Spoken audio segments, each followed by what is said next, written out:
Good morning everyone, I'm Marta and today I'm here at Pearse Museum in Farnham.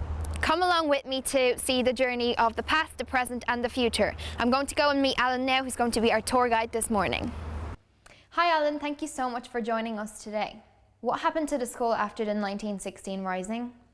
Well, in 1916, obviously just after it, the house was occupied by the British forces for a start. Obviously Pearse wasn't there anymore. It was occupied for a year or two anyway. Mrs. Pearse, the whole family had been living there at the time, so they moved back to their original house in Collinswood, and Mrs. Pearse ran the school there for a short while. Then in 1919 she moved the school back into the house here, into the Hermitage as it was called, and she continued to run it, not in the same way as Pearse did, because I mean her involvement with the school was more as a kind of a figurehead, a mother type person. She wasn't really involved in the academia, but she wanted to keep, you know, Pearse's idea alive. So she continued to run the school right up until her death in 1932. So what events and celebrations took place here for the 1916 centenary?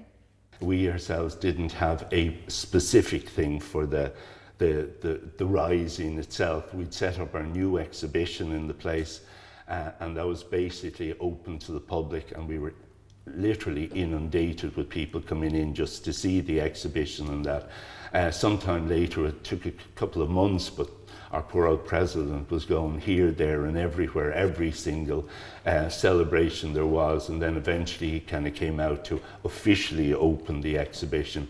But it was mainly the work that we had done in the new exhibition downstairs. Also to the grounds got a kind of a makeover, as I say, with the various follies. They were restored, and also one of Pearse's favourite stories, The Wayfarer, that was done out in the grounds in a kind of in stone on a kind of walkway out in the walled garden.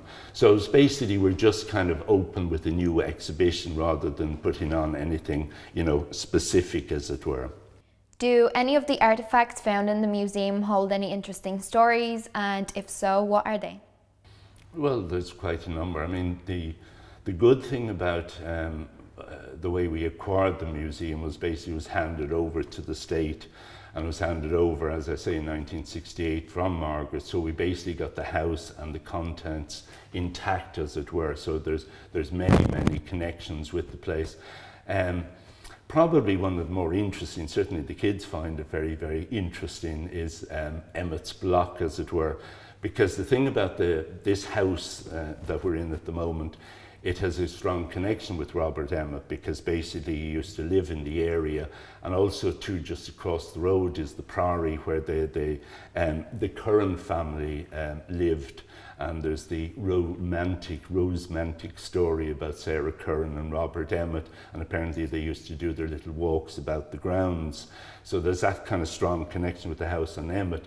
After 1916, there's various auctions put on to raise money for the dependents of those who had died in the rebellion. And Mrs. Pearse, one of these auctions, why I'm not exactly sure, except for its interest, as it were, she bought this block. It's fairly well purported to be the block that Emmet had his head chopped off at the time. Apparently, I think he was hung, drawn and quartered. But we have that down in the hall, and certainly it kind of creates great interest. Also, there's a slight story to it that it was donated or put into the auction by a brother of Bram Stoker, as you know, who wrote this story, Dracula. So that is quite a few kind of little gory connections to it, as it were. Why did Mrs. Pearse reopen the school?